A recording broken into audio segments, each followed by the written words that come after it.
Assalamualaikum warahmatullahi wabarakatuh.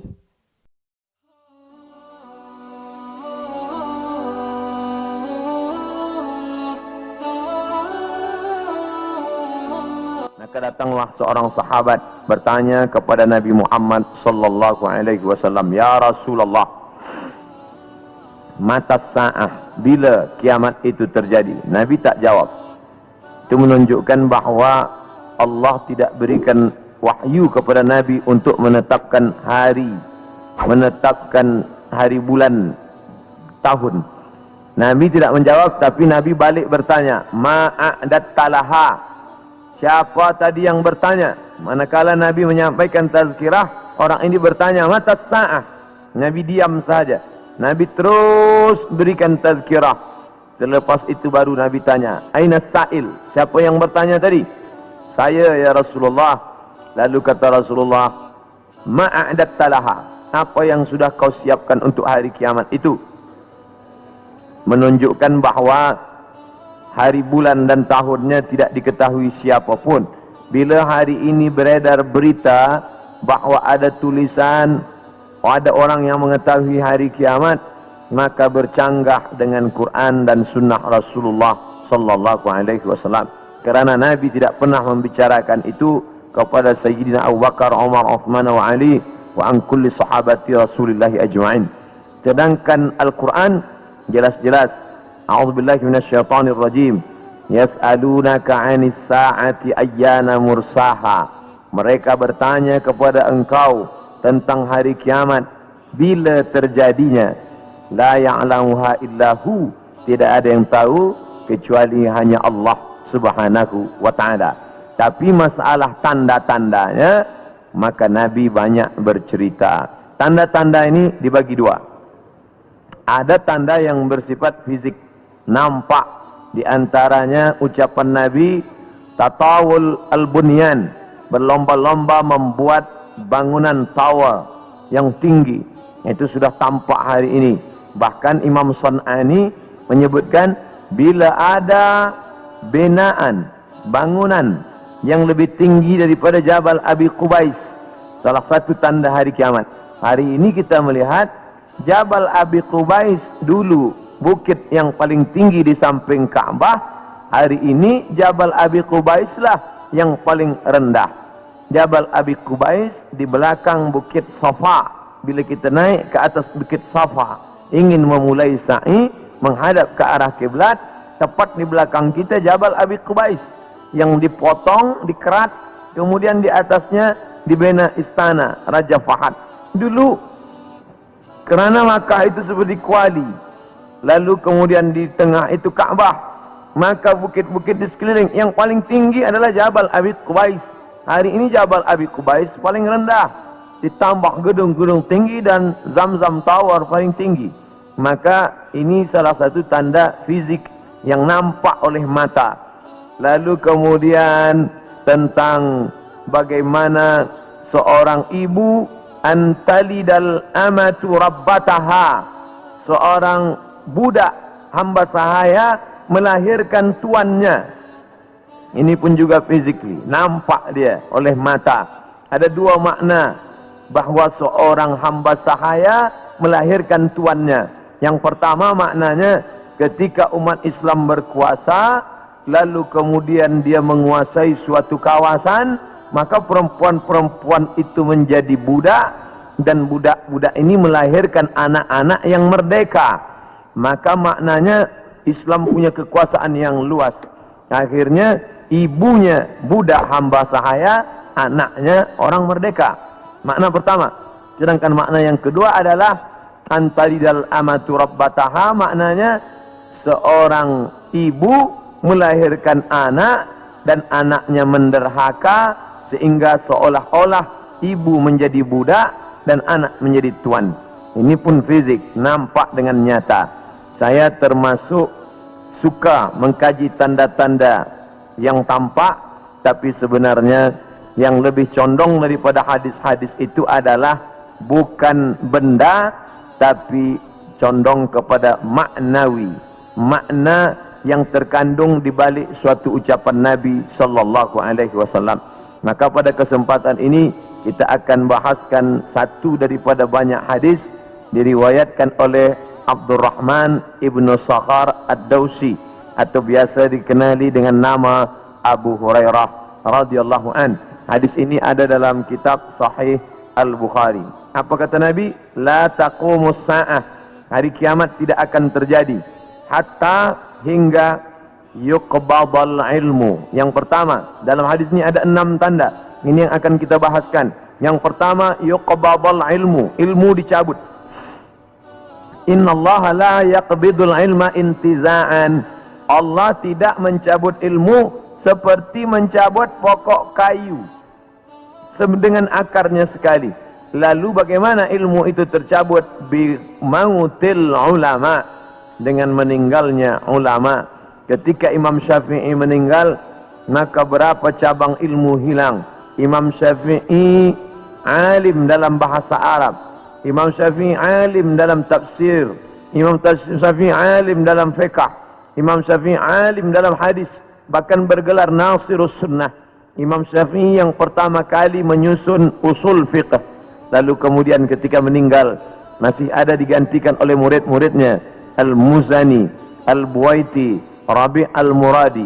Tapi kemudian makin ke bawah, maka hilanglah ilmu, maka yang muncul orang jahil yang kemudian dianggap sebagai orang berilmu. Wal'iyazubillah, na'udzubillah. Maka nanti kata Nabi SAW, sebelum hari kiamat bermunculanlah juhala kerana pandai berbicara, kerana berpakaian ulama.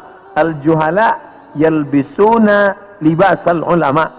Orang jahil tapi memakai pakaian ulama, pandai berbicara, lalu orang menyangka dia alim, padahal dia tak lebih daripada orang dhalla wa adalla, sesat dan menyesatkan. Sebenarnya kiamatnya sudah terjadi pada isinya, tapi alamnya belum kiamat besar. Maka kata ucapan Nabi SAW dalam suatu hadis, idza wussidal amru ila ghairi ahlihi, bila diberikan suatu perkara bukan kepada ahlinya, bukan kepada orang yang faham, fantaziris sa'ah, maka tunggulah kiamat. Makna kiamat di situ bukan kiamat alam semesta, tapi kiamat isinya.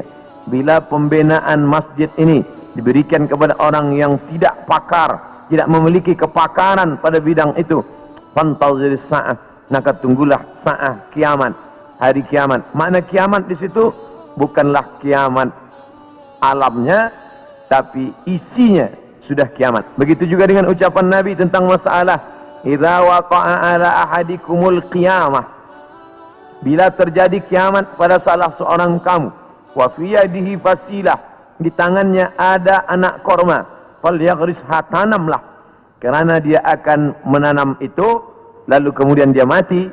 Bagaimana mungkin kiamat terjadi pada satu orang? Maka makna kiamat dalam hadis ini, alamnya tidak kiamat, tapi orang itu mengalami kiamat, maknanya mati dia. Na'udzubillah. Oleh sebab itu maka bahwa kiamat sudah terjadi pada isinya, ya, kerana banyaknya orang jahil. Oleh sebab itu alhamdulillah kita di Malaysia masih ada para ulama, masih ada para mufti, masih ada para habaib. Maka kita datang ke majlis-majlis mereka. Hindari majlis-majlis orang-orang jahil yang tidak diketahui sanad ilmunya, yang tidak diketahui dapat dari mana, bahkan mendakwa mendapat dari mimpi. Langsung berjumpa dengan Syekh Abdul Qadir Al-Jilani, langsung saja terus mendapatkan zikir talqin dari Rasulullah SAW tanpa bersanad, tanpa berguru. Padahal para imam mengajarkan kita ada namanya sanad. Al-isnad minad din. Sanad itu bahagian dari agama. Laulal isnad, kalaulah bukan kerana sanad, laqala man sya'a ma sya'a, maka orang mudah saja berkata sesuai kehendak hawa nafsunya.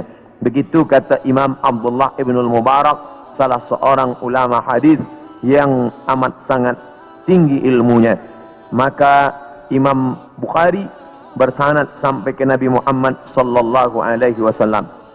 Imam Bukhari mendapatkan hadis itu dari gurunya, namanya Abdullah ibnu Maslamah.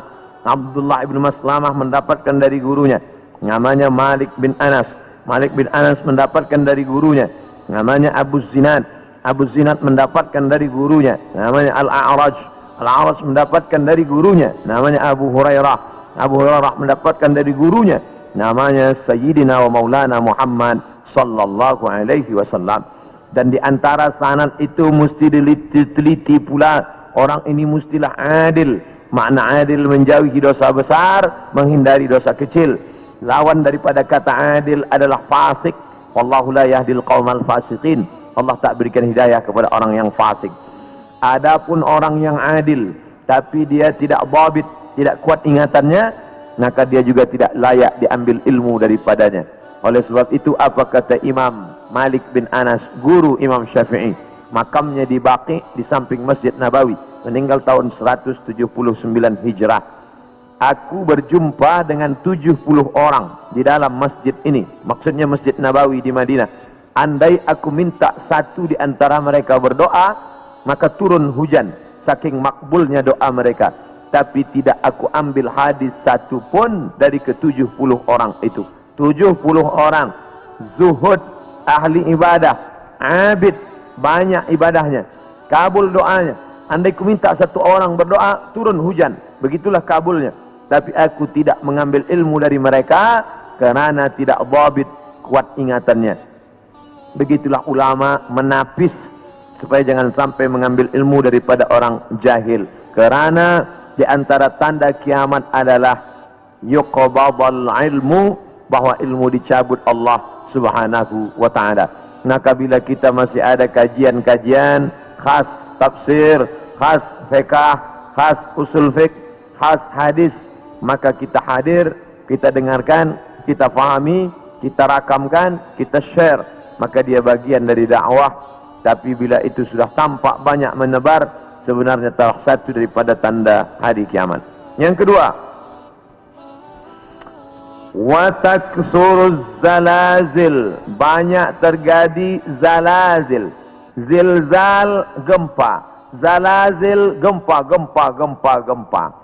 Maka kita lihat, idza zulzilatil ardu zilzalaha, bila sudah digoncangkan bumi itu, wa akhrajatil ardu athqalaha, dan dia menggoncangkan, lalu keluarlah isi yang ada di dalamnya. Dulu terjadi juga gempa, faj'alna 'aliyaha safilaha, kami jadikan bagian dalam naik ke atas, bagian atas turun ke bawah. Amtarna 'alaihim, kami hujani mereka, bihijaratin, dengan batu, min sijilin mandud, dari tanah liat yang terbakar. Sudah lama terjadi, tapi hari ini terjadi lebih banyak lagi di banyak-banyak tempat. Bahkan gempa tak lagi terhitung. Hari ini terjadi di sini, hari ini terjadi di sini. Ini menunjukkan bahwa salah satu dari tanda-tanda itu sudah muncul, mengingatkan kita. Apakah dengan terjadinya ini lalu kita stres, setelah ini lalu kita tidak beraktiviti, lalu setelah ini kita tidak lagi beramal? Bukan begitu makna memahami tajuk kajian kita ini. Dengan memahami tanda hari kiamat, bukan menyuruh kita berhenti bekerja, bukan menjadikan kita menjadi tidak bersemangat untuk mencari nafkah, malah judul tajuk kita siang ini membuat kita semakin bersemangat untuk beramal soleh, kerana kita akan tetap mati menghadap Allah, maka yang dibawa serta adalah amal-amal. Makanya dalam sebuah ungkapan, bukan hadis Nabi, i'mal lidunyaka, beramallah untuk duniamu, ka'annaka ta'ishu abada, seakan-akan kau hidup untuk selamanya. Wa amal li akhiratika, beramallah untuk akhiratmu, ka'annaka tamutu wada, seakan-akan kau mati besok. Maka siang ini kita salat zuhur pukul 1:30, maka seakan-akan inilah zuhur yang terakhir. Saya akan sampaikan tazkirah ini dalam 60 menit. Selepas itu kita akan buka soalan, kita akan jawab masalah-masalah yang ditanyakan terkait dengan tajuk kita sebahagian besarnya. Maka selepas mengkaji tajuk tanda-tanda hari kiamat, bukan membuat kita lalu berhenti beramal, tapi membuat kita makin bersemangat beramal. Kerana ternyata alam akan berakhir, rumah yang besar akan hancur, kereta tak dibawa serta, yang dibawa hanyalah illal ladina amanu, iman, wa amilus salihat, dan amal-amal saleh. Lain daripada itu tinggal. Maka bagi sesiapa saja yang ikut tajuk kajian kita ini, selepas ini bertambah amalnya, bertambah khusyuknya, bertambah takutnya, itulah orang yang berhasil. Adapun selepas ini tak ada perubahan apa-apa, biasa sahaja, maka termasuk orang-orang yang mubazir. Innal mubazzirina kanu ikhwana syayatin. Orang yang mubazir adalah ikhwan, saudara-saudara syaitan. Mengapa begitu? Dia sudah mubazir waktu, dia sudah mubazir energi, dia tidak mendapatkan manfaat apa-apa. Padahal ayat-ayat yang kita baca, idza tuliyat alaihim ayatuhu, kalau dibacakan ayat-ayat Allah, zadathum imana, bertambahlah imannya. Dari dua tanda ini ada perbezaan. Tanda yang pertama, tidak tampak, ilmu dicabut. Tidak nampak mana ilmu yang dicabut, mana ilmu yang kekal. Yang kedua, zalazil, gempa. Ini nampak, bisa dirasakan. Berapa skala Richter? Ini semua orang tahu. Bahkan bergoncang. Ada kaca yang pecah, ada dinding rumah yang retak. Itu terjadi belakangan ini lebih banyak lagi signal pertanda bahwa Allah Subhanahu wa taala akan mengakhiri dunia ini. Lalu kemudian berikutnya adalah wa yataqarabuz zaman. Zaman, masa, waktu, yataqarab, saling mendekati. Apa makna saling mendekati? Tidak lagi terasa. Baru saja hari Jumat, esok hari kita sudah solat Jumat. Baru saja Idul Adha, kita sudah membeli kambing dan sapi untuk Idul Adha berikutnya. Baru saja lepas Idul Fitri, sudah bersiap-siap lagi hendak memasuki bulan Ramadan. Itu kita rasakan sekarang. Apakah sebenarnya waktu itu berkurang? Waktu tidak berkurang. 24 jam, 12 jam siang, 12 jam malam. Dari dulu sampai begitu. Lalu mengapa terasa yataqarabuz zaman? Kerana ada alat-alat yang membuat kita merasa cepat. Dengan tumbuhnya alat-alat elektronik, datangnya internet, sehingga zaman begitu cepat tak terasa. Dulu orang duduk lama terasa, baru berakhir petang hari. Tapi hari ini tak terasa. Petang, siang, malam berputar begitu cepat. Wa yataqarabuz zaman. Maka ini kita rasakan, makin hari makin kuat. Apa yang ada pada kita masa kecil dulu, sekarang sudah tidak ada lagi. Permainan-permainan anak kecil seperti layang-layang, seperti gasing dan lain sebagainya. Orang sudah bermain digital semua, dan hilanglah permainan yang mengambil masa waktu ini. Lalu kemudian waktu semakin pendek, dan puncanya adalah orang sudah tidak lagi peduli kepada jiran tetangga, tak lagi memperdulikan masa, sehingga hilanglah apa yang diberikan Allah. Padahal Allah SWT berikan masa ini, dan kita semua akan ditanya tentang masa yang sudah kita pakai. La tazulu qadama 'abdin, kaki anak Adam tidak akan bergeser, pindah di satu tempat lain, hatta yus'al, sampai hingga ia ditanya. Pertanyaan banyak. La tus'alunna yawma idzin 'anil na'im. Kamu akan ditanya tentang banyak pertanyaan, tapi satu di antara pertanyaan itu adalah an umrihi fima afnah. Umur kemana saja kamu pakai. Maka pertanyaan yang paling banyak tak dapat dijawab oleh manusia adalah umur, usia. Kemana saja kau pakai yang dititipkan Allah Subhanahu wa ta'ala. Wa yataqarabuz zaman, waktu semakin dekat. Yang keempat, wa tazharul fitan, banyak terjadi fitan. Fitan jamak daripada fitnah. Fitnah terjadi. Berbagai macam fitnah terjadi. Kita lihat ada fitnah Sunni Syiah, ada fitnah khalqil Quran, ada fitnah Ahmadiyah, ada fitnah Khawarij, ada fitnah Rafidah. Berbagai macam fitnah.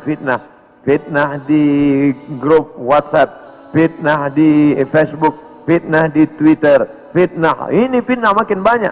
Dulu orang datang menceritakan aib orang lain, hanya berdua saja dia dengan jirannya. Hari ini orang berkelompok-kelompok membuat grup-grup fitnah, hingga semakin besar, semakin habis waktu disebabkan itu semua. Dulu orang bila ingin memfitnah, maka dia datang ke suatu tempat, tapi hari ini dia tidak keluar dari rumahnya, tapi dia sudah mampu menyebarkan fitnah-fitnah. Makna fitnah ada dua. Yang pertama, tohmah, tuduhan-tuduhan tanpa bukti. Yang kedua, makna fitnah adalah membunuh. Makna fitnah adalah menyiksa. Banyak penyiksaan. Berapa kali kita tidak sanggup menyaksikan video bagaimana penyiksaan muslimin di Rohingya. Bagaimana anak-anak gadis Rohingya dijual, lalu kemudian di India dijadikan sebagai orang-orang tidak baik. Bagaimana penyiksaan yang dilakukan oleh Burma kepada muslimin Arakan Rohingya. Bagaimana kemudian yang terjadi di Palestina hari ini sampai hari ini tetap berlanjutan terus. Na'udzubillah. Maka betul kata Nabi SAW, kalau sudah dekat masa hari kiamat, maka yang terjadi adalah yaksurul fitan, maka banyaklah fitnah-fitnah terjadi. Makanya selalu sebelum salam kita katakan, Allahumma inni a'udzubika min azabi jahannam, jauhkan kami daripada azab jahannam, wa min azabil qabri, daripada azab kubur, wa min fitnatil mahya wal mamat, jauhkan kami dari fitnah hidup dan mati. Fitnah mati, azab. Dua fitnah mati, azab kubur dan kemudian azab di akhirat. Tapi ada fitnah yang luar biasa, fitnatul mahya, fitnah ketika dalam hidup pun dia sudah merasakan fitnah-fitnah yang luar biasa. Auzubillah. Yang selanjutnya, yang kelima, yaitu yaksurul haraj. Haraj, kata Nabi, wa huwal qatlu, pembunuhan yang banyak. Bagaimana mereka boleh menghabisi kaum muslimin bertetangga dekat. Slobodan Milosevic ingin menghabisi semua etnis Bosnia Hersek, habis semuanya. Itu terjadi tahun 90-an. Lalu kemudian sekarang berdamai. Lalu kemudian bagaimana pembantaian di Irak, dari sejak mulai Presiden Amerika sampailah yang terakhir, terus mereka membantai umat Islam. Lalu kemudian terjadi pula yang terakhir, tidak berakhir sampai hari ini, sampai Presiden Amerika mengatakan ini adalah ibu kota Israel. Dengan mengakui itu sebagai ibu kota Israel, maka semua orang yang berada di dalam itu tidak lagi diakui sebagai orang Palestina. Efek daripada itu adalah bahwa ini tidak lagi dianggap sebagai milik umat Islam, tapi justru sebagai orang Islam yang memiliki tempat ibadah di tanah orang kafir. Na'udzubillah. Oleh sebab itu, maka banyaklah al-haraj, pembunuhan. Dulu pun ada juga pembunuhan, betul, tak salah. Ada Romawi membunuh Persia, Persia membunuh Rom. Itu biasa, itu terjadi. Tapi zaman sekarang pembunuhan merajalela karena alat untuk membunuh itu diciptakan lebih banyak. Senjata-senjata dari besi diciptakan lebih banyak lagi untuk menghabisi umat manusia. Maka itulah yang dikatakan Nabi, yaksurul haraj. Apa salah kita? Mengapa kita dihidupkan Allah di zaman ini? Mengapa kita tak hidup di zaman Abu Bakar, Umar, Uthman wa Ali? Maka ada kabar gembira dari Nabi SAW. Al-ibadatu fil haraj. Orang yang tetap istiqamah beribadah fil haraj, ketika banyak pembunuhan ini, tetap imannya kuat, tetap dia istiqamah. Kahijratin ilayya, seperti orang yang berhijrah kepada Nabi Muhammad sallallahu alaihi wasallam. Mudah-mudahan kita termasuk orang yang tetap istiqamah dalam keadaan banyak pembunuhan, dan kita seperti orang yang berhijrah walaupun sudah 1439 tahun lampau, tapi kita tetap diakui sebagai umat Muhammad sallallahu alaihi wasallam dan seperti orang yang berhijrah. Makanya sekarang ada orang istilah, ini adalah hijrah saya, ini adalah momen hijrah saya. Sebenarnya tidak lagi ada hijrah. La hijrata ba'dal fath. Setelah pembebasan kota Makkah, tidak lagi ada hijrah. Yang dimaksud hijrah adalah pindah dari batil kepada hak, pindah dari syirik kepada tauhid, pindah dari jahil kepada ilm. Itulah makna daripada hijrah. Kemudian yang keenam, hatta yaksura fikumul mal fayafidhu. Banyak orang yang melimpah ruah hartanya sampai yafidhu, seperti air yang penuh tumpah. Banyak orang-orang kaya. Dulu orang hanya kaya tapi masih ada batasnya. Sekarang ada orang yang amat sangat kaya tanpa batas, sampai tidak tahu lagi dia mau dibuat kemana kekayaan ini. Dan itu terjadi hari ini. Dulu orang kaya karena dia berniaga, bekerja. Ada orang kaya karena dia menjual emas. Ada orang kaya karena dia beternak sapi, kambing. Ada orang kaya karena dia membuat kolam ikan. Artinya dia bekerja, keluar peluh keringatnya baru dia kaya. Hari ini ada orang yang duduk-duduk saja, tapi kekayaannya amat sangat melimpah ruah. Maka apa yang dikatakan Nabi SAW terwujud hari ini, yang menunjukkan hari kiamat itu hampir saja terjadi. Bahkan ketika Isra Mi'raj pun, Nabi melihat ada seorang perempuan tua yang melambaikan tangannya memanggil. Lalu Nabi bertanya kepada Jibril alaihissalam, siapa itu Jibril? Jibril menjawab, itulah dunia yang sudah tua. Walaupun sudah tua, dia tetap berhias kerana dia tak ingin tua. Dunia dengan usianya yang tua, hampir kiamat, dia tetap berhias dengan perhiasan-perhiasan harta benda, dengan benaan-benaan yang besar. Tapi sebenarnya dia semakin tua, dan sampai masanya terjadilah apa yang dikatakan Allah Subhanahu wa taala, hancur semuanya, berkeping, tak bermakna sama sekali. Maka ini salah satu tanda yang dikatakan Nabi sallallahu alaihi wasallam. Kemudian hadis berikutnya disebutkan juga dalam Sahih Al-Bukhari. Apa kata Nabi sallallahu alaihi wasallam? Tetap dari Abu Hurairah, la taqumus sa'ah, tidak terjadi hari kiamat, hatta yanzila fikum ibnu Maryam, sampai datang anak Maryam. Yang dimaksud dengan anak Maryam adalah Nabi Isa alaihissalam, hakaman muqsitan, sebagai seorang hakim yang adil. Mungkin keadilan susah didapatkan dari manusia yang condong kepada harta dan hawa nafsu, tapi kerana dia seorang nabi, bukankah dia sudah mati, meninggal dunia? Barrafa'ullah wa ma qataluhu, mereka tidak berhasil membunuhnya. Wa ma salabuhu, mereka tidak berhasil menyalibnya. Walakin syubbiha lahum, ada orang lain yang diserupakan wajahnya dengan Isa. Dialah Yudas Iskariot, dialah Yahuza yang kemudian ditangkap oleh tentera daripada Yahudi yang benci akan Isa, dan mereka menyalibnya di tiang Golgota, dan mereka mengatakan inilah dia. Maka kata Allah, wa ma qataluhu yaqina, mereka tidak yakin seyakin-yakinnya tentang itu. Sampai akhirnya pada tahun 324 terjadilah konsili, pertemuan pertemuan seluruh pendeta-pendeta, dan mereka berhasil menyepakati di sebuah kota bernama Nisea. Sekarang letaknya di Turki. Yang dulu kota itu besar, dibina oleh seorang raja bernama Konstantinopel, yang kemudian kota itu dirubah oleh Muhammad Al-Fatih menjadi kota Islambul, kota Islam, negeri Islam, yang berubah menjadi Istanbul. Maka di sana ada satu tempat bernama Nisea. Di Nisea inilah mereka bersepakat bahwa Isa adalah anak Tuhan, bagian. Padahal itu tidak ada disebutkan dalam Injil, tidak ada dalam wahyu Allah Subhanahu wa taala. Yuharrifunal kalima amma wadhihi, mereka merubah-rubah kalimat yang ada dalam kitab suci sesuai dengan kemauan kehendak hawa nafsu mereka. Maka mereka tidak berhasil membunuhnya. Barrafa'ullah, Allah mengangkatnya, dan dia belum meninggal dunia sampai masanya menjelang hari kiamat.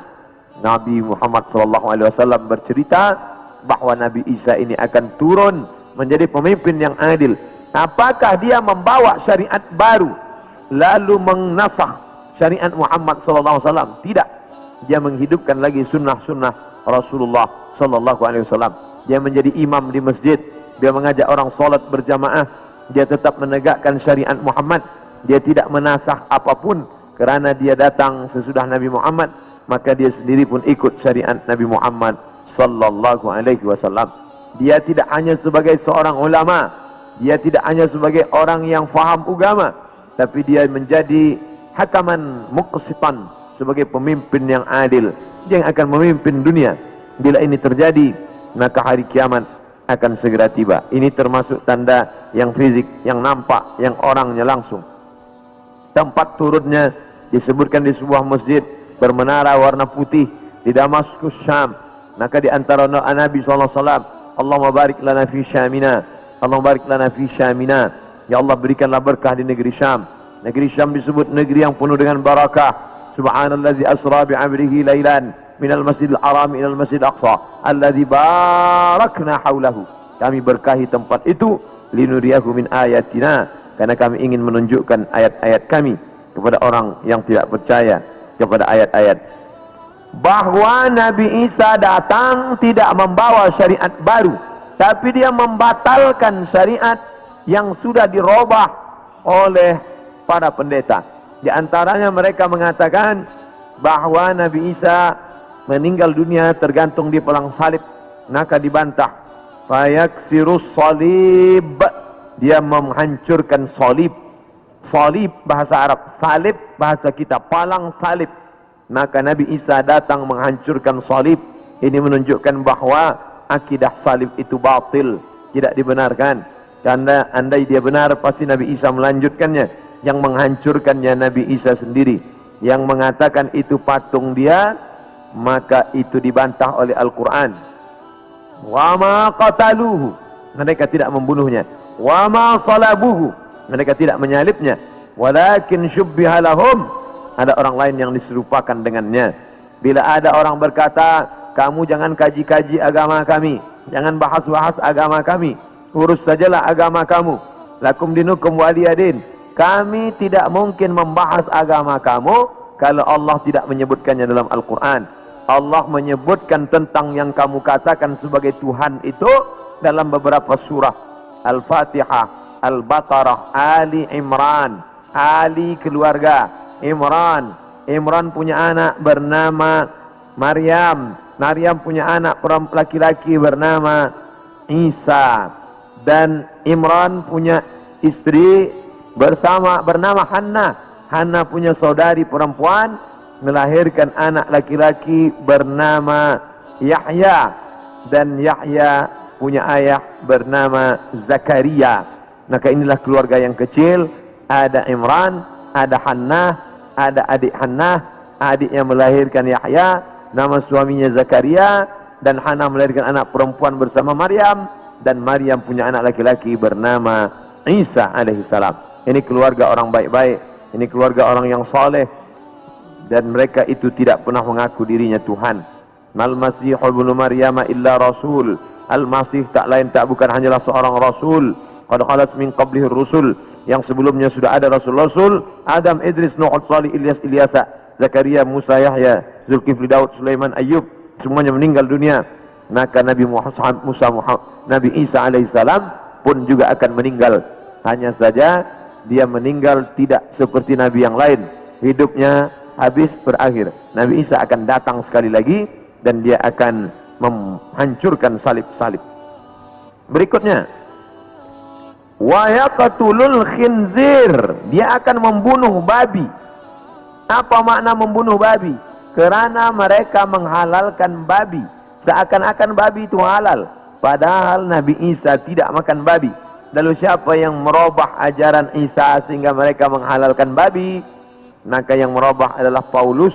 Kata Paulus, sejak Isa disalib menebus dosa manusia, maka semua binatang menjadi halal. Begitu juga dengan khitan. Nabi Ibrahim berkhitan, turun kepada Nabi Musa berkhitan, turun kepada Nabi Isa berkhitan. Tapi dipesongkan, diselewengkan oleh Paulus. Paulus yang bernama Saul, tidak pernah belajar kepada Isa, tapi lalu kemudian mengaku diangkat sebagai rasul oleh Isa, maka disebut namanya dengan Rasul Paulus. Maka ini dibantah oleh Al-Quran sama sekali. Maka Ibrahimu Yahudian, Ibrahim bukan Yahudi. Wala Nasranian, Ibrahim bukan Nasrani. Walakin syubbiha lahum, walakin kana hanifan musliman, dia seorang muslim, hanifan, condong kepada kebenaran, musliman, muslim. Wa ma kana minal musyrikin, dia tidak mempersekutukan Allah subhanahu wa ta'ala.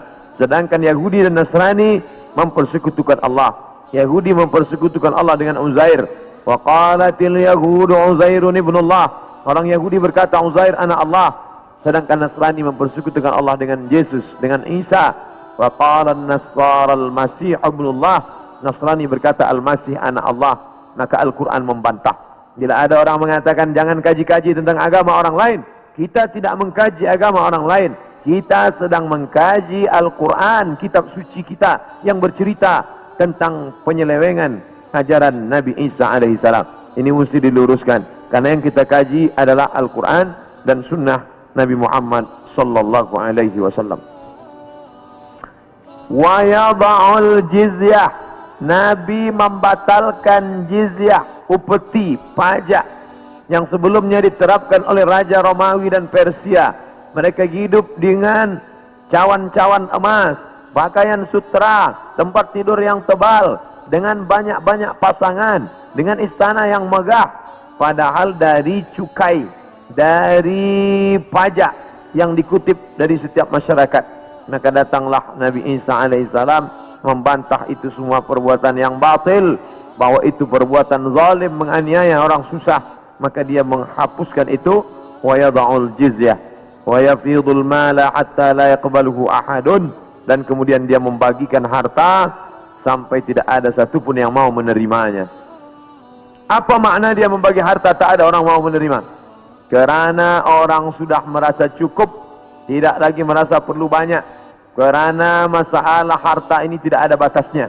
Lau kana libni Adam wadiyan min dhahab, seandainya manusia itu memiliki satu lembah daripada emas, ini ada bukit, di sini ada bukit, ada tanah yang turun ke bawah, tempat bercocok tanam, lalu kemudian berubah dia menjadi emas, maka manusia tidak pernah berkata cukuplah emas yang banyak ini, tidak, tapi dia akan berkata mana lagi, mana lagi. Dia terus meminta, walan tamla fahu illa turab, sampai mulutnya diisi tanah, masuk ke liang lahat, barulah dia merasa cukup, barulah dia katakan enough, baru dia katakan cukup, tidak lagi lebih daripada ini.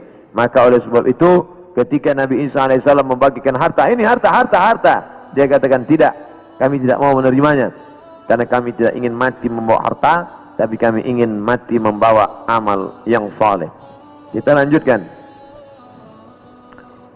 Yang terakhir, hadis masih dari Abu Hurairah radhiyallahu anhu, kitabnya Sahih Bukhari. La taqumus sa'ah, tidak akan terjadi hari kiamat, hatta tuqatilul yahud, sampai kalian memerangi orang Yahudi. Hatta yaqulul hajar, sampai batu berkata, batu besar tempat orang bersembunyi dari serangan musuh, batu itu berkata, apa kata batu itu? Hadza Yahudi ya Muslim, hadza Yahudi ya Muslim, hai tentara Muslim, hadza Yahudi warai, ini di belakangku ini ada seorang Yahudi, faqtulhu, bunuhlah dia, faqtulhu, bunuhlah dia. Ada satu yang tidak membela umat Islam, dan itu adalah syajaratul gharqad, pohon gharqad, pohon yang batangnya tunggal ke atas, tidak terlalu banyak cabang, dan dia daunnya panjang-panjang. Masih ada sekarang, mereka tanam banyak-banyak. Ini membuktikan sabda Nabi SAW benar, tidak salah sedikit pun. 1439 tahun yang lalu Nabi katakan, hari ini terbukti mereka menanam tanaman gharqad sebanyak-banyaknya. Tahun 1999 saya sampai di satu kota. Kota ini dibagi dua kerana perjanjian Camp David. Sebelah diambil oleh Mesir, sebelah dijajah oleh Israel. Tampaklah tentara-tentara berjaga di perbatasan. Maka Rafah, nama kota tersebut Rafah, maka kita bisa melihat menghijau. Sementara yang di Mesir ini menguning gurun pasir, sedangkan yang di sana menghijau. Kenapa hijau? Mereka tanam pohon gharqad. Nabi sudah mengatakan itu 14 abad yang lalu, bahwa mereka akan bersembunyi di balik pohon gharqad. Subhanallah, Masya Allah, Tabarakallah. Mereka bersembunyi di belakang batu-batu berkata, ya Muslim, hai tentara Muslim, ada Yahudi di belakangmu, ini di belakangku ada Yahudi, faqtulu, bunuhlah dia. Oleh sebab itu maka ini hadis mukjizat Nabi SAW luar biasa. Andai orang Yahudi itu musnah, seperti musnahnya kaum Ad, kaum Thamud, kaum Madian, kaum Iram, kaum Fir'aun, musnah. Tapi Yahudi tidak musnah, dia tetap kekal sampai hari ini. Sampai terwujudnya janji Nabi Muhammad bahwa tidak akan terjadi hari kiamat sampai kamu memerangi Yahudi. Yahudi di dunia ini jumlahnya hanya 12 juta, hanya 16 juta saja.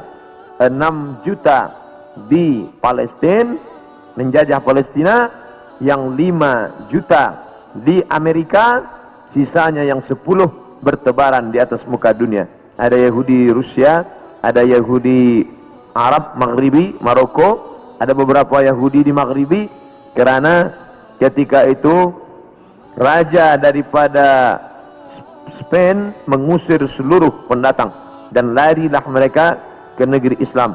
Ini menunjukkan Yahudi antara 3. Dia tidak dapat diterima oleh Nasrani, tapi dia bisa diterima oleh Islam. Islam menerima mereka, marhaba ahlan wa sahlan, sampai mereka punya negeri, bercucu, bersahabat, berkawan dengan kaum muslimin yang ada di Maghribi, kerana mereka diusir dari Andalusia. Padahal mereka dekat dengan Andalusia, dekat dengan Kristian, dekat dengan Nasrani, tapi mereka justru lebih nyaman, lebih dekat berkawan dengan orang Islam, karena Muslim itu wa ma arsalnaka illa rahmatan lil alamin. Apapun yang terjadi, kita tetap siap siaga. Mau kiamat terjadi hari ini, besok, pagi, petang, kita tetap beriman dan beramal soleh. Maka saya tidak menjelaskan secara panjang lebar tentang masalah satu persatu, tapi kita kaji berdasarkan beberapa hadis-hadis Nabi Muhammad sallallahu alaihi wasallam. Yas'alunaka 'anis sa'ah, mereka bertanya kepadamu tentang hari kiamat. Qul la yujalliha illa liwaqtiha, la yujalliha liwaqtiha illa hu, tidak ada yang dapat mengetahui waktunya kecuali Allah.